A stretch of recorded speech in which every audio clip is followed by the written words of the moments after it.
Guys നമസ്കാരം, എല്ലാവർക്കും സുഖമല്ലേ? അപ്പം ഞാനിന്നൊരു കുഞ്ഞു വ്ളോഗ് എടുക്കാൻ പോവാണ്. നമ്മളെല്ലാവരും കൂടെ ഒന്ന് കറങ്ങാൻ വന്നേക്കുക. ഞാൻ, അമ്മ, അത്തമ്മ, ചന്തു, മാമ. നമ്മളിപ്പോൾ ഉള്ളത് മൺട്രോ ഐലൻഡിലാണേ.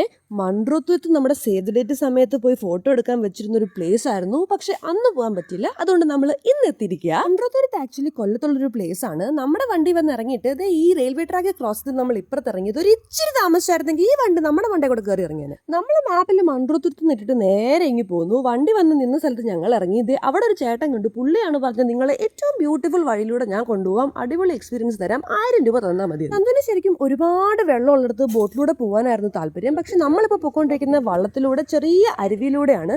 അതാകുമ്പോൾ രണ്ട് സൈഡ് പച്ചപ്പൊക്കെ കണ്ട് അങ്ങനെ അങ്ങ് പോവാം. ഫ്രാങ്ക്ലി സ്പീക്കിംഗ് എനിക്കിതാണ് കുറച്ചും കൂടെ ഇൻട്രസ്റ്റിംഗ് ആയിട്ട് തോന്നിയത്. It was quite A beautiful experience. നമ്മൾ പൊയ്ക്കൊണ്ടിരിക്കുന്ന വഴിയും ആ കാടും അതൊക്കെ നല്ല രസമുണ്ടായിരുന്നു. വെള്ളത്തെ ഇങ്ങനെ പൊയ്ക്കൊണ്ടിരുന്നപ്പോഴാണ് ചേട്ടൻ പറഞ്ഞ പൊന്മാൻ സിനിമ ഷൂട്ടിംഗ് ഇവിടെ നടന്നതെന്ന്. ആ റെഫറൻസ് ഒക്കെ പറഞ്ഞപ്പോൾ ചന്തുവിനോട് റിലേറ്റ് ചെയ്യാൻ പറ്റി. കുറേ കൂടെ വെള്ളമുള്ള ഒരു ഏരിയയിൽ എത്തിയപ്പോൾ ചന്തു എന്നെ കളിയാക്കി, നിനക്ക് വെള്ളത്തിൽ വീണാൽ നീന്താൻ അറിയത്തില്ലല്ലോ, മുങ്ങിപ്പോകത്തില്ലെന്ന്. അപ്പോഴാ ചേട്ടൻ പറയുന്നത്, ഈ വെള്ളമൊന്നും അത്ര ഡീപ്പല്ല, 1 മീറ്റർ ഡെപ്ത് മാത്രമേ ഈ വെള്ളത്തിനുള്ളൂ. ഈ സ്ഥലമൊക്കെ കണ്ടപ്പോഴത്തേക്ക് എനിക്ക് നല്ലപോലെ റിഗ്രറ്റ് അടിച്ചു. സേവ് ദ ഡേറ്റ് ഫോട്ടോഷൂട്ട് ഇവിടെ എടുക്കാഞ്ഞത് വല്ലാത്ത മണ്ടത്തരായി പോയി. ആ വിഷമം മാറ്റാനായിട്ട് വെള്ളത്തിന്റെ നടുക്ക് നിർത്തി കുറേ ഫോട്ടോ എടുത്തു. ചന്നം ചിഹ്നം എടുത്തു. മൺട്രോ തുരുത്ത് എന്ന് പറയുന്നത് ഒരു ഐലൻഡ് ആണ്. 4 സൈഡും വെള്ളവും നടുക്ക് ലാൻഡും ഉള്ളൊരു കൊച്ചു ഏരിയ. നമ്മുടെ കല്ലടയാറും അഷ്ടമുടിക്കായലും ജോയിൻ ചെയ്യുന്ന ഒരു പോയിന്റിലാണ് മൺട്രോ തുരുത്ത് ഉള്ളത്. 1800s ബ്രിട്ടീഷേഴ്സ് ഉണ്ടായിരുന്നപ്പോൾ കേണൽ ജോൺ മൺട്രോയ്ക്ക് റിലീജിയസ് സ്റ്റഡി സെന്റർ ഉണ്ടാക്കാൻ വേണ്ടി കൊടുത്ത സ്ഥലമാണ് പിന്നീട് പുള്ളിയുടെ പേര് അറിയപ്പെട്ടത്. വെള്ളത്തിന് വലിയ ഡെപ്ത് ഇല്ലെന്ന് അറിഞ്ഞപ്പോൾ ഞങ്ങൾ എല്ലാവരും വെള്ളത്തിലിറങ്ങി.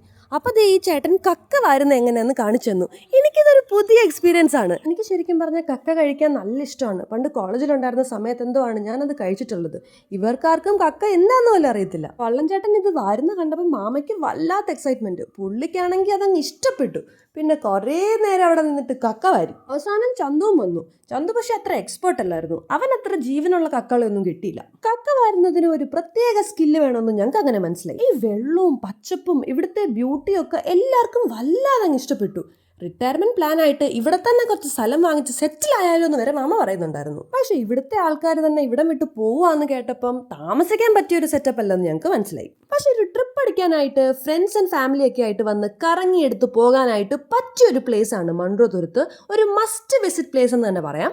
അങ്ങനെ ഞങ്ങളുടെ ട്രിപ്പ് ഏകദേശം കഴിയാറായപ്പോഴത്തേക്ക് ചേട്ടൻ അടുത്ത കോള് വന്നു, പുതിയ ഫാമിലിയെ കൊണ്ടുവരാനായിട്ട്.